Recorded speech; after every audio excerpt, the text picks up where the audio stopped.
Assalamualaikum warahmatullahi wabarakatuh. Alhamdulillahirabbil alamin. Assalatu wassalamu ala asyrafil anbiya'i wal mursalin sayyidina wa maulana Muhammadin wa ala alihi wa sahbihi ajma'in. Amma ba'd. Alhamdulillahirabbil alamin. Pada hari ini kita masih diberikan nikmat sehat yang bersempat oleh Allah Subhanahu wa taala sehingga kita dapat melaksanakan kewajiban kita, yaitu berpuasa Ramadan pada tahun ini. Salawat serta salam semoga selalu tercurah kepada Nabi Agung kita, Nabi besar Muhammad Sallallahu Alaihi Wasallam, yang kita nantikan syafaatnya di yaumil akhir kelak. Anak-anakku yang Pak Guru sayangi, pada hari ini Pak Guru akan menyampaikan sebuah kisah, yaitu tentang sahabat Rasulullah Sallallahu Alaihi Wasallam yang bernama Abu Dujanah. Abu Dujanah merupakan seorang sahabat Nabi Muhammad Sallallahu Alaihi Wasallam. Pada suatu ketika, si Abu Dujanah itu ketika selesai sholat selalu langsung pulang ke rumahnya dengan tidak membaca doa sedikit pun. Ia pun tidak menunggu Rasulullah selesai membaca doa. Nah, perilaku dari Abu Dujanah ini kemudian diketahui oleh Rasulullah Shallallahu Alaihi Wasallam, sehingga pada suatu ketika Nabi Muhammad bertanya kepada Abu Dujanah tersebut, Abu Dujanah, apa yang menyebabkan demikian wahai Abu Dujanah? Kenapa engkau setelah selesai sholat engkau selalu langsung pulang ke rumahmu, tidak menungguku dan tidak berdoa bersama-sama? Abu Dujanah kemudian menjawab, ini karena ada pohon kurma yang menjuntai di pekaranganku. Pohon ini bukan milikku, jadi aku buru-buru membersihkannya dan kurma itu aku serahkan kepada pemiliknya, yakni tetanggaku. Dan tetanggaku ini dikenal sebagai orang yang munafik. Aku melakukannya tanpa sedikit pun diberi imbalan. Dan hal ini aku lakukan agar anak-anakku tidak memakan kurma tersebut karena kurma itu tidak halal untukku. Tapi suatu ketika aku jumpai anakku sudah terlebih dahulu bangun dan kulihat dia tengah memakan kurma tersebut. Maka aku datangi anakku dan aku masukkan tanganku untuk mengeluarkan kurma tersebut dari mulutnya. Namun saking kencangnya anakku sampai menangis dan berlinangan air mata. Begitulah ya Rasulullah, jelas Abu Dujanah. Nah, mendengar dari kisah itu, Nabi Shallallahu Alaihi Wasallam menangis. Kemudian beliau memanggil tokoh munafik tersebut atau orang yang memiliki pohon kurma tersebut kepadanya. Kemudian Rasulullah berkata, maukah kamu jika aku meminta kamu menjual pohon kurma yang kamu miliki itu?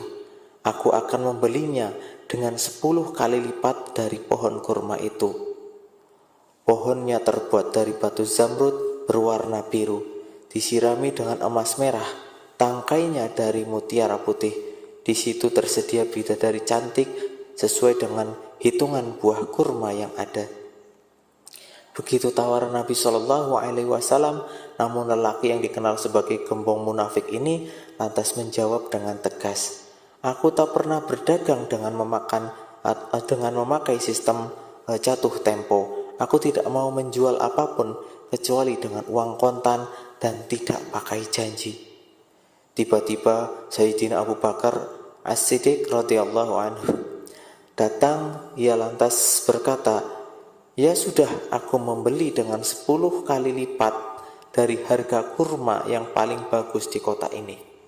Mendengar ini, orang munafik tersebut berkata kegirangan, baiklah, aku jual pohon ini. Setelah sepakat, Abu Bakar menyerahkan pohon kurma kepada Abu Dujanah. Di saat itu juga Rasulullah Shallallahu Alaihi Wasallam kemudian bersabda, hai Abu Bakar, aku yang menanggung gantinya untukmu. Mendengar sabda Nabi ini, Sayyidina Abu Bakar bergembira bukan main. Begitu pula Abu Dujanah. Sedangkan si munafik berlalu, ia berjalan mendatangi istrinya, lalu mengisahkan kisah yang baru saja terjadi. Aku telah mendapat untung banyak hari ini. Aku mendapat 10 pohon kurma yang lebih bagus. Padahal kurma yang aku jual itu masih tetap berada di pekarangan rumahku. aku tetap yang akan memakannya lebih dahulu, dan buah-buahnya pun tidak akan pernah aku berikan kepada tetangga kita itu sedikit pun. Malamnya saat si munafik tidur, terjadi peristiwa yang tak diduga. Pohon kurma yang berada di pekarangan rumah si munafik itu berpindah posisi. Pohon kurma itu kini berdiri di atas tanah milik Abu Dujana. Seolah-olah tak pernah sekalipun tampak pohon tersebut tumbuh di atas tanah si munafik. Tempat asal pohon itu tumbuh sudah rata dengan tanah. Tidak ada bekas apapun di sana. Saat terbangun di pagi harinya, si munafik keheranan. Nah, dari kisah yang tadi Pak Guru sampaikan bisa diambil pelajaran, yakni betapa hati-hatinya sahabat Rasulullah Abu Dujana menjaga diri dan keluarganya dari makanan yang haram. Jadi sesulit apapun hidup, seberat apapun hidup, seseorang tidak boleh memberikan makanan untuk dirinya sendiri dan keluarganya dari barang yang haram. Apabila kita menjumpai di televisi, di berita, di internet, ada seseorang bapak dengan hasil korupsinya kemudian membelikan anak-anaknya barang-barang gadget yang mewah, bahkan sampai kendaraan yang mewah, kemudian makanan-makanan yang enak-enak, membelinya di restoran yang terkemuka, kemudian di hotel-hotel yang berbintang 5, mereka tidak menyadari bahwa apa yang diberikan kepada anaknya itu berasal dari makanan yang haram, akan membuat tubuhnya juga terkontaminasi dengan dosa-dosa yang berasal dari sesuatu yang haram. Wallahu a'lam bishawab. Apabila ada hal-hal yang baik datangnya dari Allah, apabila ada kekeliruan, kesalahan datangnya dari Pak Guru. Astaghfirullahaladzim, astaghfirullahaladzim, astaghfirullahaladzim. Subhanakallahumma wa bihamdika asyhadu an la ilaha illa anta astaghfiruka wa atubu ilaik. Assalamualaikum warahmatullahi wabarakatuh.